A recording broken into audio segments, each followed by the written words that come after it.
नमस्कार, मैं हूं पुनीत पाठक और आप देख रहे हैं मध्य प्रदेश की बात। बहुत स्वागत है आप सबका। अक्टूबर में जहरीली शराब से उज्जैन में 14 लोगों की मृत्यु हुई और अब मुरैना में 21 की। अंतर केवल 500 किलोमीटर का है और 3 महीने का फासला, लेकिन तस्वीर कमोबेश एक जैसी। इस बार भी पिछली बार की तरह अधिकारियों पर कुछ एक्शन दिख भी रहा है।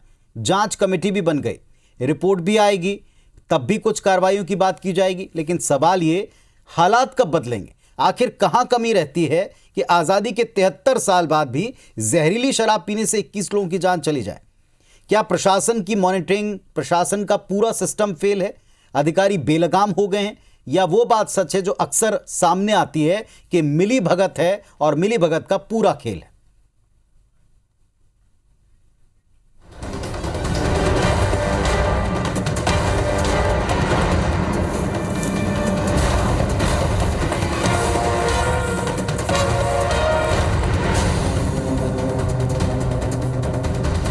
जहरीली शराब से बढ़ते मौत के आंकड़ों के बीच ये कार्रवाई हो रही है मुरैना में जौरा तहसील के छिरा गांव में।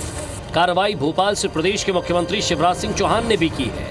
मुरैना कलेक्टर अनुराग वर्मा को हटाया गया, पुलिस अधीक्षक अनुराग सुजानिया को हटाया गया, एसडीओपी को निलंबित किया गया, आबकारी अधिकारी, टीआई और 2 निरीक्षक सस्पेंड किए गए। एसीएस राजेश राजौरा की अध्यक्षता में 3 सदस्यों की समिति का गठन किया गया। समिति में एडीजी साई मनोहर और डीआईजी सीआईडी ए.के. पांडे शामिल।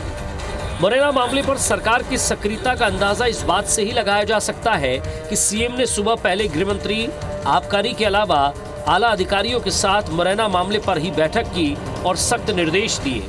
देखिए, मुरैना के मामले में आज माननीय मुख्यमंत्री जी ने जो सख्त निर्णय लिया है,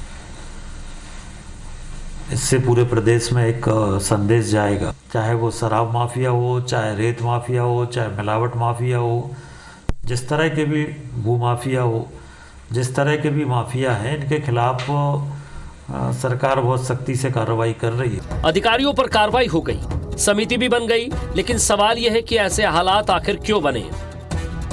बार बार बैठक लेकर सीएम अधिकारियों को चेता रहे हैं, लेकिन क्या माना जाए, अधिकारियों पर असर नहीं हो रहा। क्या पुराने ढर्रे पर ही काम कर रहे हैं अधिकारी? जब 11 जनवरी को पहली मौत हुई तो क्यों नहीं चेते अधिकारी? क्या शराब माफिया को लेकर पूरी तरह फेल था लोकल इंटेलिजेंस? क्यों पहली मौत के बाद ही स्वास्थ्य विभाग हरकत में आया? आगे बढ़ने से पहले जरा ये तस्वीर भी देख लीजिए। ये मुरैना सबलगढ़ रोड है, जहां मृतकों के परिजनों ने शव रखकर प्रदर्शन किया। वो शराब माफिया पर कार्रवाई और मुआवजे की मांग कर रहे हैं, जिसके समर्थन में आज कांग्रेस भी आ गई। हाँ, मैंने कहा कि 50-50 लाख रुपए पीड़ित परिवार को देना चाहिए और सघन अभियान चलना चाहिए कि उस पूरे इलाके में एक बूंद भी शराब अवैध ना बने। आंकड़ों पर नजर डालें तो वो बेहद चौंकाने वाले हैं। प्रदेश में जहरीली शराब से बीते 9 महीने में 36 लोगों की मौत हो चुकी है। 3 महीने पहले ही उज्जैन में जहरीली शराब से 14 लोगों की जान चली गई थी। वैसे अवैध शराब से सरकार को हर महीने 100 करोड़ रुपए नुकसान का अनुमान है। इसके बावजूद अधिकारी इसे गंभीरता से नहीं लेते। भोपाल से नवीन सिंह के साथ सत्येंद्र सिंह तोमर, IBC 24, मुरैना। तो इस पूरे मामले में 3 सबसे बड़े अहम सवाल हैं। पहली बात यह कि ये अवैध शराब का मामला जब 3 महीने पहले सामने आया था, इस पर तब कार्रवाई की, सख्ती की बात की गई थी, लगातार मॉनिटरिंग की बात की गई थी, तो फिर इतना बड़ा रैकेट कैसे काम कर रहा था? 21 लोगों की जान चली गई। इसमें भी कई घंटे ये पता लगाने में चले गए कि क्या केवल एक जगह ऐसा हो रहा है या कई गांव में इस तरह का कारोबार चल रहा है। स्थानीय लोग बताते हैं कि उन्होंने पहले भी अपने गांव में इस तरह के संकल्प लिए कि शराब बंदी होगी, लेकिन इसके बावजूद ऐसा क्या हुआ कि उस पर वो टिक नहीं पाए और इसके बाद इतनी मात्रा में अवैध शराब बनती रही, जहरीली शराब बनती रही, लोगों की जान जाने का क्रम जाता दिखाई पड़ा। और इसके बाद अब फिर कार्रवाइयां हैं, फिर शोर मचा है, फिर इस पर पॉलिटिक्स है। लेकिन क्या ये सतत नहीं जारी रह सकता? क्या सतत मॉनिटरिंग का कोई सिस्टम सरकार नहीं बना पा रही? क्या प्रशासन तंत्र वाकई में अपने आप को इससे अलग कर सकता है कि हमको पता नहीं? और अगर पता है तो क्या इसमें मिली भगत जिसके आरोप लगते हैं, ये बात सही है? अपना पैनल जो यहाँ जुड़ रहा है उससे हम इस पर चर्चा करेंगे, जानने की कोशिश करेंगे। वैसे हमने लोगों के बीच पहुंचकर उनका गुस्सा भी देखा है, उनकी शिकायत भी और उनके आरोप भी। हमारे साथ में जो पैनल इस वक्त जुड़ा है उसमें सतीश सिकरवार जी हैं, कांग्रेस पार्टी के जिम्मेदार जनप्रतिनिधि विधायक महोदय, आशीष शर्मा जी हैं, युवा ऊर्जावान और जमीनी पकड़ वाले नेता और बीजेपी के विधायक, और मृगेंद्र सिंह जी हैं, लंबा तजुर्बा रखने वाले वरिष्ठ पत्रकार। आप तीनों को नमस्कार। इस चर्चा में बहुत स्वागत है आप सबका। सबसे पहले सतीश सिकरवार जी, जो विपक्ष का प्रमुख काम है, एक प्रतिक्रिया हमने सुनी आज इस पूरे मामले पर कि जो कार्रवाई हुई वो ठीक है, लेकिन ये कार्रवाई वहां के लोग भी पूछते हैं और आम इंसानों के मन में भी जिज्ञासा है। आपने भी इस तरह का अभियान चलाया, अब भी सरकार अभियान चला रही है, कमी कहां रह जाती है? ये मिली भगत है, हीला हवाली है, लापरवाही क्या है?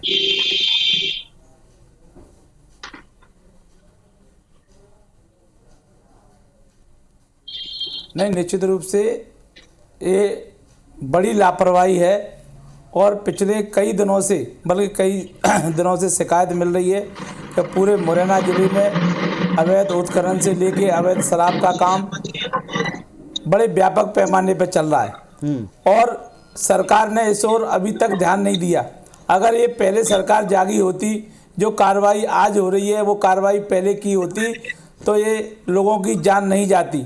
और मैं निश्चित रूप से आपसे कहना चाहता हूँ, इस समय जो मुरैना की स्थिति है, मुरैना में घर घर में चारों तरफ शराब तस्करों की बाढ़ आई हुई है और जहरीली शराब रोज़ गांव-गांव में परोसी जा रही है, बिक रही है।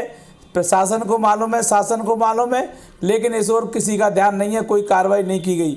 उसका परिणाम आपके सामने है। आशीष जी, कौन जिम्मेदार इसके लिए? कुछ कार्रवाइयां हुई हैं, अधिकारियों को हटाने की बात आप कहेंगे, इस पर विपक्ष का कहना है आप इधर से उधर कर देंगे, लेकिन उन्होंने एक आरोप भी लगाया कि इसी से आप कमाई करते हैं, इसी से कमाई का जरिया है। ये अपने आप में बड़ा शर्मनाक एक बयान है कि जब विपक्ष मानता है कि ये कमाई का जरिया है और अधिकारियों को इधर से उधर करने का कोई बड़ा लाभ नहीं। दूसरी तरफ वो ये भी कहते हैं कि इस तरह की कार्रवाइयां होती रहनी चाहिए। आम इंसान किस पक्ष से उम्मीद करेगा? कौन जिम्मेदार? देखिए, आम इंसान की जान से बड़ा कोई विषय मध्य प्रदेश सरकार के लिए नहीं है। अगर लोगों की जान जा रही है तो निश्चित ही पूरी सरकार इस मामले में एक्शन के मोड में है। हम जवाबदेही तय कर रहे हैं। आपने देखा होगा, पहली बार किसी जिले के जिलाधीश को, पुलिस कप्तान को और संबंधित सब डिवीजन के एसडीओपी को हटाया गया है। प्रशासन ही इसके लिए पूरी तरह जिम्मेदार है, क्योंकि पुलिस की नाक के नीचे अगर कोई अवैध शराब की भट्टी चला रहा है, एक्साइज विभाग के जिले में कार्यालय होने के बाद जिले भर में इस तरह की अवैध शराब की भट्टियां चल रही है और वहां पर एक्साइज विभाग का और पुलिस विभाग की नजर नहीं है या उनकी नजर से बचकर चला रहे हैं और इतने लोगों की जान चले गई है, तो बहुत दुखद घटना है। मुझे लगता है माननीय मुख्यमंत्री जी ने इस पर बहुत त्वरित एक्शन लिया है और जैसा कि उन्होंने अपने पिछले कुछ दिनों के संकल्प में व्यक्त भी किया है कि मध्य प्रदेश में किसी भी तरह के माफिया को छोड़ा नहीं जाएगा। ये नशे के अड्डे बंद होना चाहिए, क्योंकि इसकी जद में वो गरीब लोग आते हैं जो कहीं ना कहीं नशा करते हैं, आसपास सस्ती शराब उनको मिल जाती है और उस शराब को पीकर जब वो उनके प्राण चले जाते हैं तो निश्चित ही उनके परिवारों पर जो विपत्ति टूटती है वो बहुत ही दुखद क्षण होता है। और जहां कहीं भी हो, इस तरह के अड्डे सरकार ने समाप्त करे हैं। कई जिलों में शराब के खिलाफ, नशीले मादक पदार्थों के खिलाफ कठोर कार्रवाई हुई है, उनके मकान तक तोड़े गए हैं, संपत्ति राजसात की गई है। मुरैना में भी आज ये घटना प्रकाश में आई है। हो सकता है आने वाले समय में मध्य प्रदेश में और कहीं निचले स्तर पर भी इस तरह के अवैध शराब का निर्माण हो रहा है, कोई कारोबार कर रहा है, तो उस पर कठोरतम कार्रवाई सरकार करेगी। हम इस घटना पर बहुत दुख व्यक्त करते हैं। इतने सारे लोग असमय चले गए, लेकिन सरकार ने जो कार्रवाई करी है उस पर प्रदेश की जनता को भरोसा होना चाहिए। आने वाले समय में मध्य प्रदेश में अवैध और नशीली शराब किसी भी कीमत पर नहीं बिकने दी जाएगी। इसके लिए पूरी जवाबदेही लोकल एडमिनिस्ट्रेशन की तय की जाएगी।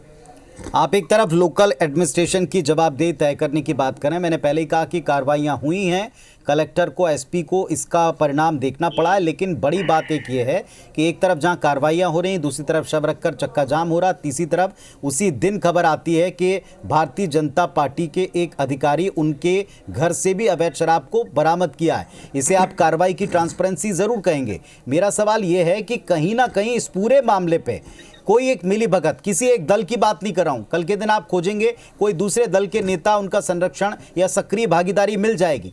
सतत एक्शन के लिए क्या व्यवस्था है? ये पकड़ में आया कार्रवाई की एक अलग बात है। देखिए, हम लोग भी फील्ड में काम करते हैं, जनप्रतिनिधि हैं, नीचे गांव तक हम जाते हैं, इसलिए हमें भी कई बार जानकारी मिलती है तो हम उस पर कार्रवाई करते ही हैं। हम गांव में जाते हैं, कई बार महिलाएं कहती है कि हमारे यहाँ अवैध शराब की बिक्री हो रही है, तो हम उसको रुकवाते हैं, प्रशासन को भेजते हैं। लेकिन मैं इसमें प्रशासन की मिलीभगत से इनकार नहीं कर सकता, क्योंकि शराब कहीं भी बनती है तो पुलिस का गुप्तचर तंत्र भी रहता है, एक्साइज विभाग को भी जानकारी में रहता है कि कहीं पर अवैध शराब की कार्रवाई चल रही है। लेकिन उस पर काम करने के लिए दृढ़ इच्छा शक्ति और जो कानून की ताकत है उसको दिखाना तो वहां के लोकल प्रशासन को ही पड़ेगा। और इसलिए अगर कलेक्टर और एसपी को हटाया गया है तो ये स्पष्ट इस बात का संकेत सरकार की ओर से है कि आगे आने वाले समय में किसी भी जिले में, किसी भी तहसील में अगर इस तरह की अवैध शराब की बिक्री होती है, नशीली शराब की बिक्री होती है, तो अधिकारी बख्शे नहीं जाएंगे। इसलिए सरकार ने इस निर्देश से 2-3 चीजें स्पष्ट रूप से प्रशासन को बता दी है कि आपको अपने जिले में अगर इस तरह की अवैध गतिविधियां हो रही है तो उस पर नियंत्रण रखना है, उसे जड़ मूल से समाप्त करना है। और अगर जहां कहीं भी इस तरह का नेटवर्क है और कोई भी अधिकारी किसी भी राजनीतिक दल का उसको संरक्षण है तो वो बख्शा नहीं जाएगा। इसलिए स्पष्ट संकेत माननीय मुख्यमंत्री जी ने और सरकार ने दिया है। सतीश सिकरवार साहब, ये कांग्रेस से भी सवाल है, विपक्ष से भी सवाल है। आज किसी एक दल के मंडल स्तर का कोई कार्यकर्ता, उसके घर एक्शन हुआ है, उनका संरक्षण या सक्रियता दिखी है, क्या आप मानते हैं कि दोनों दलों में या तमाम दलों में इस तरह के नेताओं के संरक्षण प्राप्त होते हैं, तभी जानकारी होते हुए या नेग्लिजेंसी की वजह से ये कारोबार चलता है? जब मृत्यु ना होती, आंकड़े सामने ना आते, तो शायद इतना बड़ा मामला ना खुलता और कारोबार चलता रहता। मानते हैं आप इस बात को?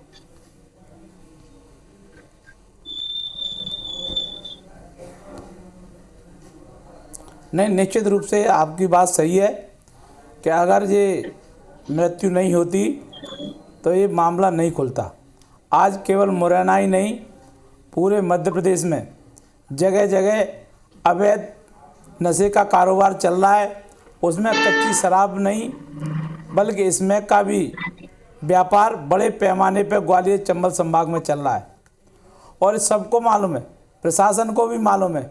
लेकिन इससे मिली भगत से ये पूरा कारोबार चल रहा है और जो आय का स्रोत है, चाहे वो पुलिस का हो चाहे अन्य लोगों का हो, इससे आय का स्रोत बना हुआ है। इसलिए ये कारोबार पुलिस के संरक्षण में, प्रशासन के संरक्षण में फल फूल रहा है और निश्चित रूप से आने वाले समय में इसके दुष्परिणाम भी और भी आएंगे अगर इस पर समय रहते ध्यान नहीं दिया गया। और मैं कांग्रेस भाजपा की बात नहीं है, ये बात समाज के लोगों के भले के लिए कहना चाहता हूं।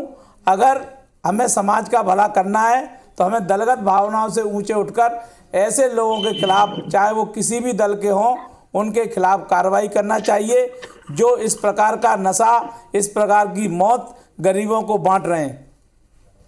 चलिए, कम से कम आज दोनों तरफ से ऐसे स्टेटमेंट नहीं आ रहे हैं कि किसके वक्त ये ज़्यादा होता था, किसके वक्त ये कम होता था, वरना इस मुद्दे पर ही एक सियासत शुरू हो जाती और असल मुद्दा छूट जाता। मृगेन सिंह जी हमारे साथ में। मृगेन जी, जब उस गांव में हमारी टीम पहुंची जहां लोगों की मृत्यु हुई है, वहां लोगों का गुस्सा, स्पेशली महिलाओं का गुस्सा हमने देखा है और टीवी पर दिखाया है, दर्शकों को बताया। उनका ये कहना था कि यहाँ लंबे समय से सस्ती शराब बन रही थी, बिक रही थी और इसमें उन्होंने कई सारे आरोप लगाए लोकल एडमिनिस्ट्रेशन पर, पुलिस पर मिलीभगत के आरोप लगाए हैं, पॉलिटिकल संरक्षण के आरोप उन्होंने लगाए हैं। जब 3 महीने पहले उज्जैन में ये हुआ तो ये कारोबार कैसे चलता है? क्या बिना संरक्षण ये संभव है?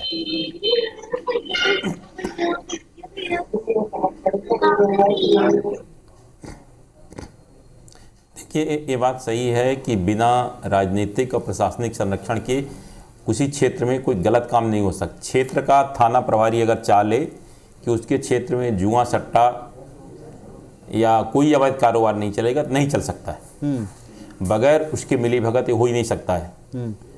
इसलिए जो उज्जैन की घटना का आपने उल्लेख किया, उज्जैन की घटना 3 महीने पहले हुई थी। उसके बाद एक ACS home doctor Rajesh Rajora ji की अध्यक्षता में एक कमेटी बनाई गई थी, जो उस कमेटी की रिपोर्ट आई। रिपोर्ट पर आज तक कोई कार्रवाई नहीं हुई, ना रिपोर्ट सार्वजनिक की गई कि उनने क्या क्या सिफारिशें की है, उसमें क्या कार्रवाई होनी चाहिए, कोई कार्रवाई नहीं हुई। आज फिर इसकी जांच के लिए कमेटी बनाई गई, फिर राजौरा साहब को अध्यक्ष बना दिया गया, 2 और लोग उसमें ADG SI मनोहर और DIG इसके सदस्य बनाए गए। लेकिन ये जब तक प्रशासनिक ढांचा जो जिले का होता है, जो उस पर डर नहीं होगा, अगर अभी सही बात आप बोल रहे थे कि अगर ये घटना शायद नहीं हुई होती तो हो सकता है ये ऐसा चलता रहता और किसी के खिलाफ कोई कार्रवाई नहीं होती। अब चूंकि घटना हो गई इसलिए अधिकारियों को हटाना, सस्पेंड करना मजबूरी बन गया सरकार के। लेकिन सवाल ये है कि केवल किसी को ट्रांसफ़र कर देना कोई सज़ा नहीं होती है। अगर उसमें करना है तो ढंग की कार्रवाई करनी चाहिए, जो दोषी है उनके खिलाफ प्रकरण भी दर्ज करना चाहिए। केवल सस्पेंशन या तबादला कोई किसी की सज़ा नहीं है। आखिर इतने दिन से चल रहा था, आप क्षेत्र के टीआई हैं, एसडीओपी हैं, जिले में एसपी कलेक्टर हैं, तो आखिर आपकी क्या जिम्मेदारी होती है? अगर आप कहते हैं कि हमें मालूम नहीं है तो फिर आपको क्षेत्र में रहने कोई अधिकारी नहीं। आप मान के चलिए कि निश्चित रूप से सबको जानकारी में चल रहा था, या डर के मारे या अन्य कारणों से या राजनीतिक संरक्षण कारण उस पर हाथ नहीं डाल रहे थे, और ऐसा हो नहीं सकता कि क्षेत्र के अधिकारियों को इसकी जानकारी ना हो। सबसे बड़ी बात यह कि जिस गांव के आसपास ये सब कुछ चल रहा था, महापंचायत ने वहां पर खुद शराबबंदी का, शराब पर बैन का एक फैसला लिया था। इसके बावजूद अगर ऐसा हो रहा है तो या तो उस पंचायत की भी नहीं चल रही, या उनको भी बरगला दिया गया, या उसके ऊपर एक सिस्टम वहां काम कर रहा था। आशीष जी से ब्रेक के बाद मेरा सवाल रहेगा, आगे आप कैसे करेंगे? 3 महीने पहले की घटना, आज की घटना, जांच समितियां, उनकी अपनी रिकमेंडेशन, उन पर एक्शन क्यों नहीं होता? जो मृगेन जी ने भी सवाल उठाया, उस पर एक्शन क्यों नहीं होता? उस पर अमल क्यों नहीं होता? उनकी सिफारिशों इंप्लीमेंटेशन में क्यों नहीं दिखती? आशीष जी, एक सीधा सवाल जो ब्रेक पर जाने से पहले, कि पहले भी जैसा मृगेन जी बता रहे थे, समितियां बनी, उन्होंने अपनी रिकमेंडेशन दी, उनका क्या होता है?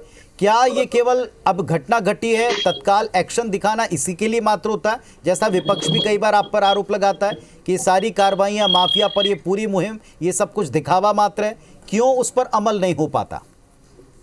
देखिए, दिखावा मात्र नहीं है, निश्चित ही घटना निंदनीय है, और हर घटना से सरकार भी सबक लेती है। कहाँ प्रशासन की और कहाँ खुफिया तंत्र की विफलता है, ये सब बातें भी देखी जाती है। मैं पहले कह चुका, हमारे लिए एक एक जान कीमती है, किसी भी कीमत पर लोगों की जान के साथ खिलवाड़ नहीं किया जाएगा। जहां तक ये मामला है, जिले के अधिकारियों को हटाया गया है, ये स्पष्ट संकेत है कि आने वाले समय में किसी भी जिले में इस तरह की गतिविधियां चलेगी तो जिलाधिकारी स्वयं उसके लिए जिम्मेदार होंगे।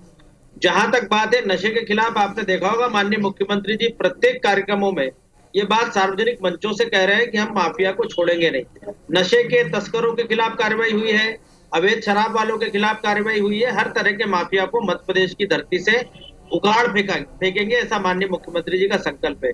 दस्यु उन्मूलन के लिए भी माननीय मुख्यमंत्री जी ने इसी तरह कहा था, और आज देखिए मध्य प्रदेश में पूरी तरह से दस्यु उन्मूलन हो चुका है। निश्चित इसमें समय लगेगा, क्योंकि ये जो लोग होते हैं इस तरह के अपराध करते हैं, क्योंकि हम भी ये बात जानते हैं, किसी मोहल्ले में यदि अवैध शराब बनना चालू हुई है तो 2, 4, 5 दिन तक, 10 दिन तक, जब तक वो बिकने शुरू नहीं होती तब तक प्रशासन तक या लोगों तक उसकी खबर नहीं पहुंचती है। कई बार चोरी छिपे रात के अंधेरे में जंगलों के बीच जाकर इस तरह की घटनाओं को अंजाम दिया जाता है। जब तक खबर पहुंचती है तब तक कई बार ठिकाने बदल लिए जाते हैं, तस्कर लोग बहुत आगे रहते हैं, इसलिए इस तरह की घटनाएं हो जाती हैं। पर अगर जिला प्रशासन मुस्तैदी के साथ इस तरह के व्यापार करने वालों पर नजर रखेगा तो मैं मानता हूं कि पुलिस की नजर से तो कोई नहीं बच सकता। समाज में पता चल जाता है कौन अपराधी है, कौन क्या कर रहा है। इसलिए अगर गुप्तचर तंत्र मजबूत होगा, पुलिस के जिला अधिकारियों की और कलेक्टर की जवाबदेही तय की जाएगी, तो आने वाले समय में इस तरह के मामले हमको बिल्कुल देखने के लिए नहीं मिलेंगे। आशीष जी, अभी भी इस मामले में इनाम घोषित करना पड़ा है, पता नहीं चला। अधिकारियों पर आपने एक्शन लिया जिसकी विपक्ष तक ने तारीफ कर दी, लेकिन इसके बावजूद जो तमाम आरोपी हैं वो उनकी धरपकड़ हो नहीं पाई। एक जगह जहां कार्रवाई हुई उसमें कतिपय संरक्षण पाया गया। मूल चिंता तो इसी बात की है कि कहीं ना कहीं ऐसे लोगों को जिन्हें आप माफिया कहते हैं, उन्हें कहीं ना कहीं बड़ा संरक्षण अंदर से हासिल है, तो मतलब उनका सूचना तंत्र भी काम कर रहा है। एक्शन के पहले वो वहां से फरार हो जाते हैं। कैसे इनसे निपटा जाएगा? एक ठोस रणनीति चाहिए। इसके लिए जरूरी है कि जो रिकमेंडेशन आती हैं या तो वो सार्वजनिक हो या तो उन पर एक्शन सार्वजनिक दिखे। देखिए, इसमें ठोस रणनीति बिल्कुल बन रही है, और जब हमारे मुखिया कह चुके हैं कि इस तरह के कामों में कोई भी लिप्त होगा उसे नहीं छोड़ा जाएगा, तो ये बात स्पष्ट हो जाती है कि कोई भी राजनीतिक दल, कोई भी जनप्रतिनिधि यदि इस तरह के तत्वों को संरक्षण देगा तो उसे भी छोड़ा नहीं जाए। ये स्पष्ट संकेत है, और माननीय मुख्यमंत्री जी ने कोई बात की है तो उसका पालन हम सबको करना है। ठीक है, इसलिए इस तरह की गतिविधियों को कोई भी अपने क्षेत्र में प्रश्रय नहीं दे। ठीक है, सिकरवार साहब, क्या लगता है? विपक्ष बार बार कहता है कि जितनी मुहिम चल रही है उनमें सच्चाई नहीं है, वो दिखावा मात्र है। क्या ये जो अभी मुहिम चल रही है माफिया के खिलाफ और अभी जो शिकंजा कसा जा रहा है, आपको क्या लगता है कहां कमी रह गई? ये दिखावा है या सीरियसनेस है?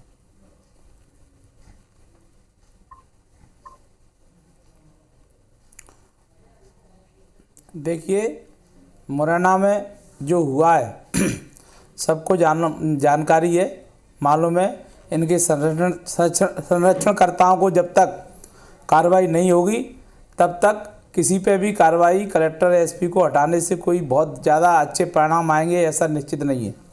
परिणाम तभी अच्छे आ सकते हैं जब संरक्षणकर्ताओं पर हम पकड़ करेंगे, उन पर ध्यान देंगे और जो संरक्षणकर्ता हैं उनको हम उन पर कठोर कार्रवाई करेंगे।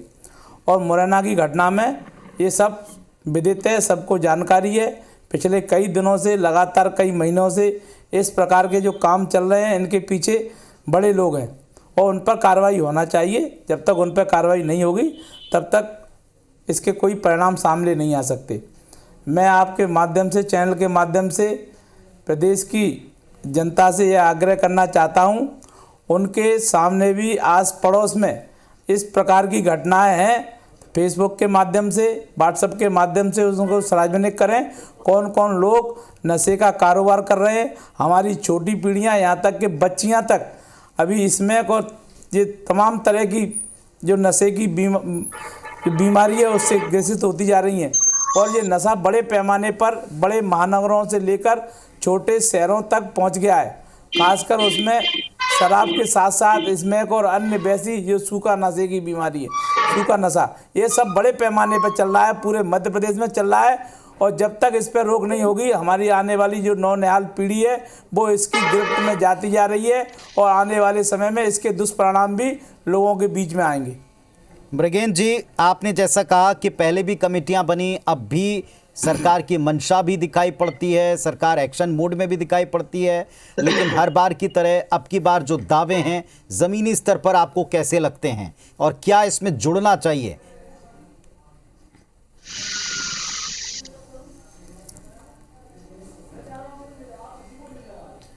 देखिए, ऐसा नहीं है कि किसी व्यवस्था में सुधार नहीं हो सकता। सरकार अगर चाहे, जिले के कलेक्टर एसपी अगर चाहे तो उनके ज़िले में एक हफ्ते तो ज़्यादा होंगे, 3 दिन के अंदर सारे अवैध कारोबार बंद हो सकते हैं। लेकिन इसके लिए उनको खुली छूट देनी चाहिए। जब तक राजनीतिक दबाव से कार्रवाई करेंगे, उनको डर बना रहेगा कि अगर हमने इसके खिलाफ कार्रवाई की, ये माफिया इसके खिलाफ, ये माफिया इस नेता से जुड़ा है, ये इससे जुड़ा है, तब तक व्यवस्था में सुधार नहीं हो सकता। इस तरह घटनाएं होती रहेंगी। जब घटनाएं होंगी तब प्रशासन जागेगा कि 1-2 अधिकारियों के खिलाफ कार्रवाई हो जाएगी, फिर उसके बाद सब चुप हो जाएगी। जैसे आपने देख लिया 3 महीने पहले उज्जैन में घटना हुई था, उसके बाद क्या हुआ। हम कहते हैं अगर आपको व्यवस्था में सुधार करना है तो प्रशासन को आप खुली छूट दे दीजिए कि व्यवस्था आपको सुधारना है। उसके लिए आप, स्थिति ये है, आप किसी से पूछ लीजिए जो जिले कलेक्टर एसपी हैं, क्या कलेक्टर अपनी अनुमति से एक आरआई या नायब तहसीलदार को जिले में पदस्थ कर सकता है? क्या जिले का एसपी नेता की अनुमति के बिना उसके क्षेत्र में किसी टीआई आरक्षक को पदस्थ कर सकता है? जी। यदि ऐसा नहीं हो सकता तब इसके लिए इनको जिम्मेदारी भी क्यों उठाएगा? अगर आपको जिम्मेदारी उन पर कार्रवाई करना है तो उनको स्वतंत्र अधिकार भी देना होगा। अब ऐसा नहीं है, आप अधिकार दे दीजिए कलेक्टर एसपी, बहुत अच्छे कलेक्टर एसपी है। प्रदेश के डीजीपी विवेक जौहरी बहुत ही अच्छे ईमानदार अधिकारी हैं, लंबे समय तक राह में रहे, बहुत लंबा अनुभव है। मुख्य सचिव काल सिंह बैस के सब जानते हैं कितने स्टेट फॉरवर्ड, लेकिन जरूरत है कि उनको आप अधिकार दीजिए कि आप। चलिए, 2 बातें जो आप कह रहे हैं बड़ी इंपॉर्टेंट है। एक है जिम्मेदारी तय करना और दूसरा है फ्री हैंड। जो 2 बातें आप कह रहे हैं, एक जिम्मेदारी तय करें, दूसरा फ्री हैंड, जो पॉलिटिकल प्रेशर है उसे पूरी तरह से हटाकर, तोड़कर काम करने के लिए कहें। बयान तो बहुत सारे हैं, मैं उनको यहाँ दोहराना नहीं चाहता हूं कि क्या और किन किन शब्दों में प्रदेश के मुखिया ने पिछले दिनों पूरी मशीनरी को चेताया, जगाया और काम पर लगाया है, लेकिन इसका असर जमीन पर दिखना चाहिए, ना कि घटनाक्रम के बाद कुछ दिन या कुछ घंटों तक। देखते हैं कि इसका असर कब तक और कितना जमीन पर नजर आता है। आप सबका बहुत शुक्रिया चर्चा में आने के लिए। नमस्कार।